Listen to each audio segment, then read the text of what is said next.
Mga kababayan, mayroon pong na-discover na kakaiba ang mga scientist. At ang discovery na ito ay maaaring makadagdag sa patunay na talagang nag-e-exist ang Diyos. Na-detect po nila na every 26 seconds ang Earth ay nagbibit na para bang ito ay mayroong heartbeat. As in, every 26 seconds po nangyayari yung pattern. At sa tingin ko, hindi random ang pattern na ito. Speaking of pattern, eto po sabi sa Bible, lahat po tayo ay nilikha galing sa alabok. Kung titignan po nating mabuti, ang mga buhangin, may black, may brown, at may white. Ganon din po ang tao. May white, brown, black. Ito po ang pattern na mas lalo nating papansinin.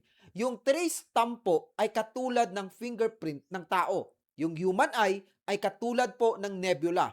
Yung brain cell natin ay kaitsura ng buong universe. At ang ugat po sa ilalim ay kaitsura ng lightning. At eto pa po ang mas amazing. Our lungs looks like three branches. Eto ang exciting part na dapat po nating malaman. Yung lungs natin, when we breathe out, naglalabas po tayo ng carbon dioxide. At eto namang carbon dioxide ay inaabsorb po ng mga trees. At ang mga trees naman ay nagbubuga ng oxygen na inaabsorb or hinihinga nating mga tao. See, napakarami pong pattern sa mundong ito na nagpapatunay lang na hindi random ang lahat ng bagay. May designer, may manlilikha, may Diyos. Please comment below if naniniwala kang may Diyos.